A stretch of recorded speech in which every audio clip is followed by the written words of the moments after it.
When I arrived home and opened the door, it was stuffy inside the house. When I entered the living room, I was confronted with a surprising scene. There was my daughter lying unconscious all alone. My husband, who should have been present, was nowhere to be seen, so I quickly took my daughter to the hospital. Fortunately, there was no immediate danger to her life, but she ended up spending a few days in the hospital. Once my daughter's condition had somewhat stabilized, I called my husband. Hey! Where are you right now? Huh? I'm at the amusement park with Hannah. Is something wrong? As he casually lied over the phone, I was left speechless, feeling a mix of fear, anger, and sadness. I was overwhelmed, not knowing how to handle the situation. While contemplating a response, tears streamed down my cheeks. I am Jenny, 30 years old this year, working as an office employee. I met my husband, Scott, at our workplace. Scott was a sales representative for one of our clients, and we got close after I offered him tea. At that time, I was a new employee there, so I felt nervous just to bring some tea to him, but to my surprise, I tripped and ended up drenching Scott. I turned pale and apologized profusely. However, he laughed it off, forgave me, and from then on, we often teased each other about that incident. At my workplace, where there were few people my age, it didn't take long for me to become friends with him, who was 2 years older. Over time, I found myself looking forward to his visits for business. We gradually started going out for meals and spending weekends together, eventually leading to a 3-year dating and marriage. I had a longing for a family, and Scott understood that, as I had lost my parents in a car accident when I was 20. At the time, I was a university student and couldn't accept the sudden death of my parents. Since I was an only child, I felt deeply loved and nurtured by my parents. We were a close-knit family of 3, planning a weekend trip together just before the accident. Fortunately, my parents had left some money, so I was able to complete 4 years of university, but there was a gaping hole in my heart. Things started to brighten up in my life when I began dating Scott. He had experienced his parents' divorce and was raised by his mother, sharing many feelings about the ideal family. We'll build a happy family together, we discussed many times. Scott's mother, my mother-in-law, treated me very kindly, and I genuinely thought of her as my real mom. Even on days when Scott was there, we went to lunch or went shopping together. 2 years after marriage, our long-awaited child, a very cute daughter named Hannah, was born, and my mother-in-law adored her. At the same time as Hannah's birth, we set a goal to build our own home. So, we started saving money together.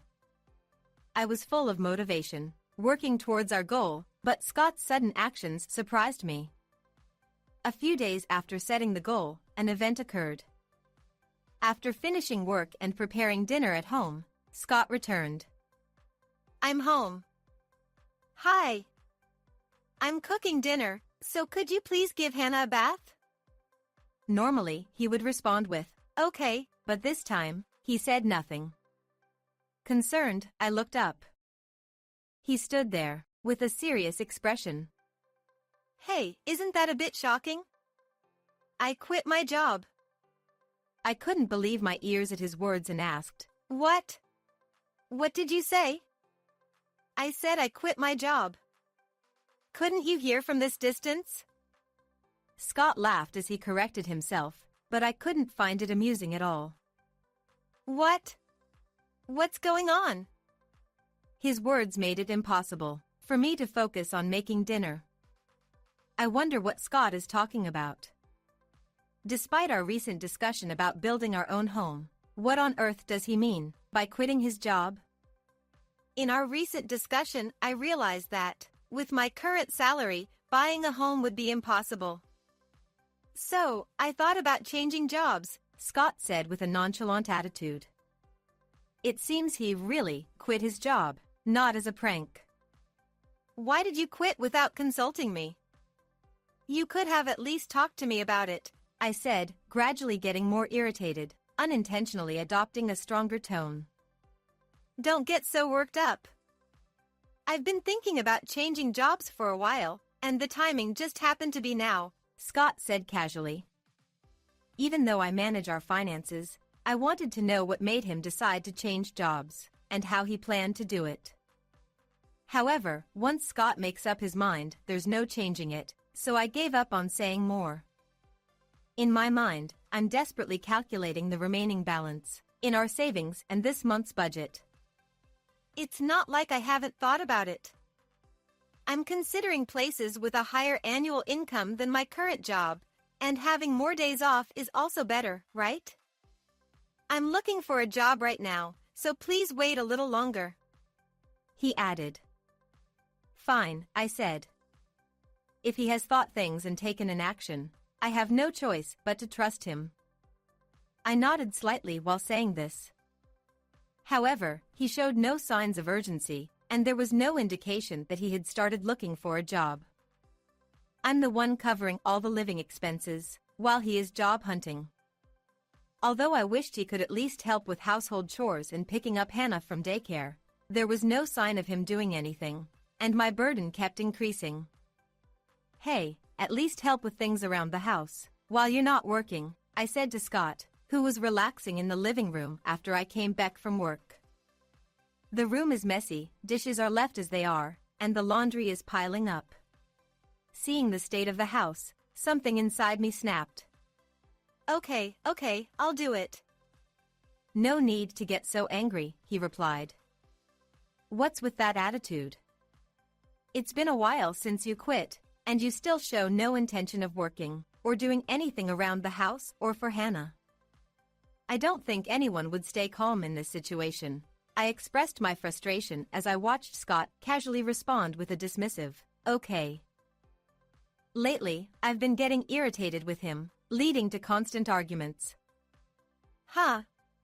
I'm going out, he said. Since our fights began, Scott started leaving the house, and not coming back on some days. Despite urging he several times to find a job, he dismissed it and said, I'm doing it, and days passed, with Scott still unemployed.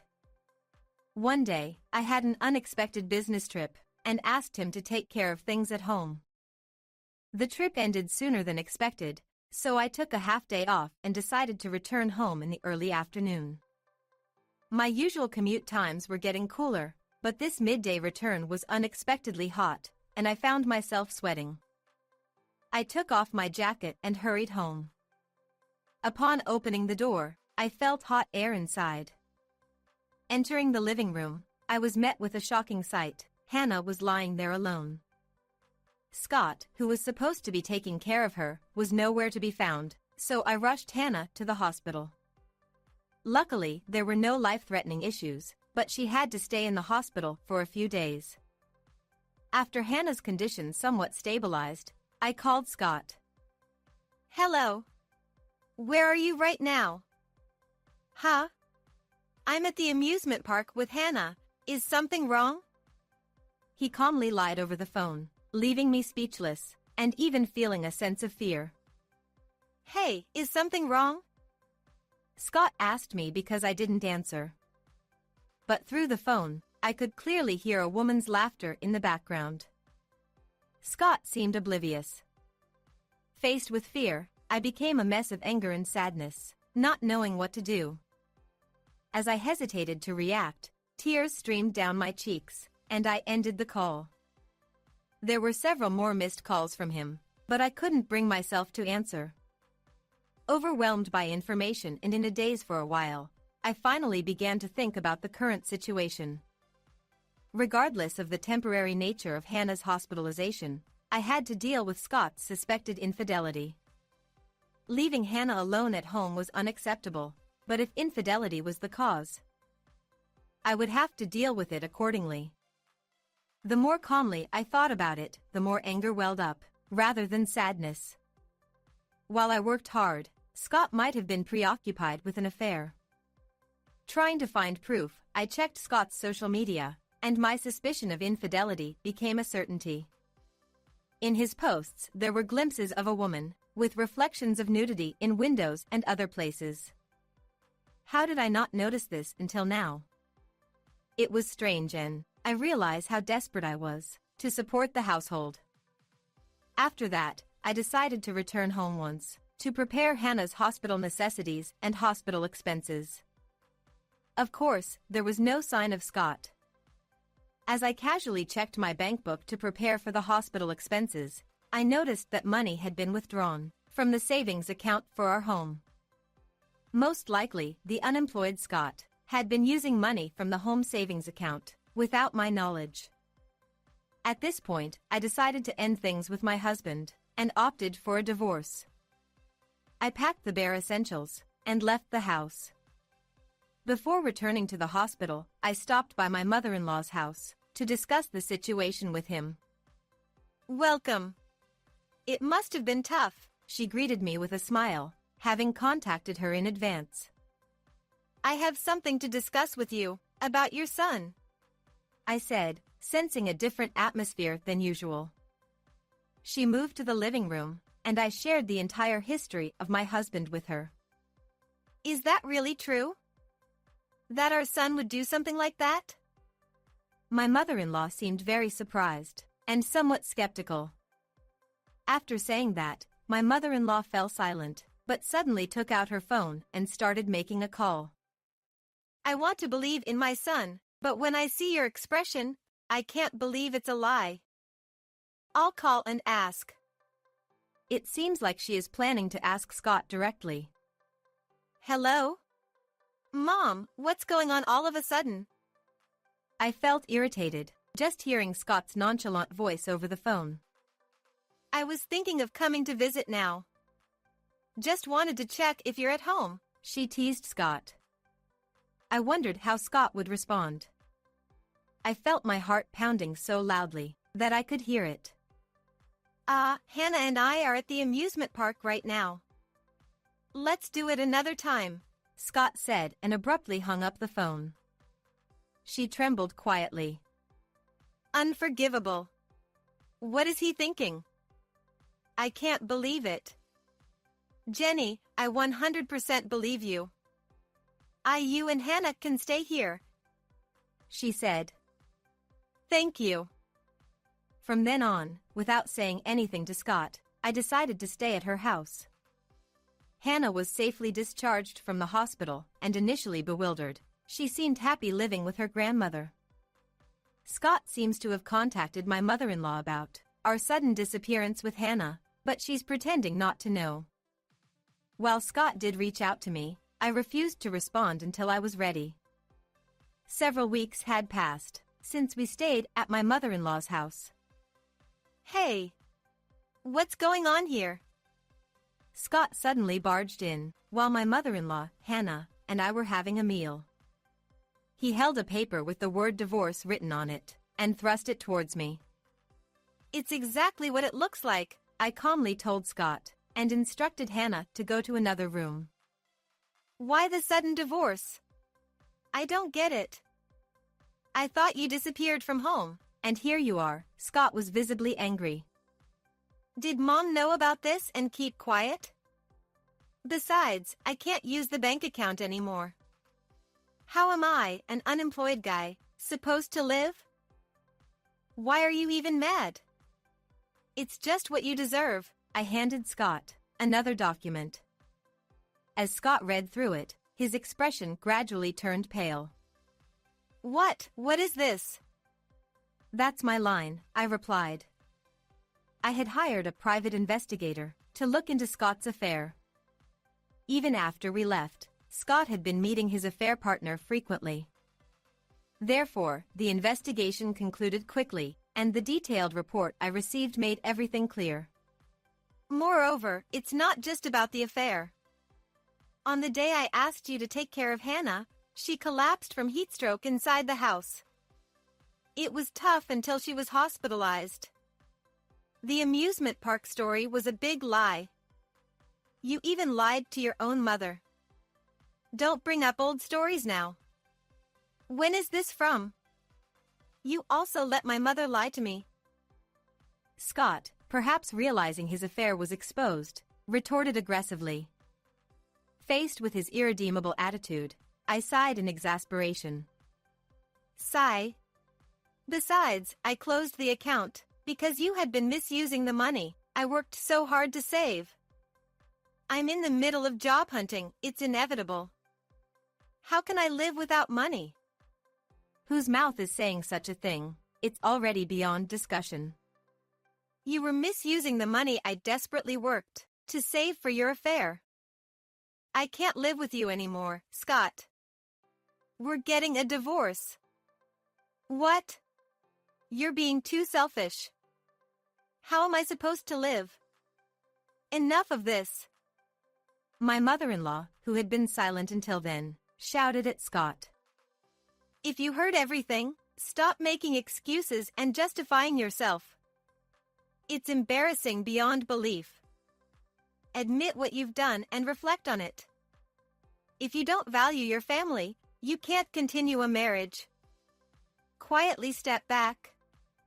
With my mother-in-law's scolding, Scott became quiet and eventually accepted the divorce. Surely, the fact that she was a single parent must be a factor. Scott agreed to the divorce, but now he was stubbornly resisting property division. Half of the savings are mine, Scott insisted. However, most of it was money I received from my parents' life insurance before our marriage. I explained that Scott had already spent more than that amount. Upon realizing that the savings couldn't be divided, and he would have to pay alimony, Scott came to apologize, even resorting to kneeling down. Of course, I didn't forgive him. Witnessing Scott's actions, my mother-in-law decided to cut ties with him. In the end, Scott struggled to find a job again, burdened with paying alimony and child support, and seemed to be in debt. His affair partner apparently left him after learning about his situation. Since I am not a forgiving person, I, of course, demanded alimony from his affair partner as well. Even after the divorce, my mother-in-law continued to cherish Hannah and me. And we live happily as a family of 3. I am still saving money as usual, hoping that one day we can build a home and live together as a family.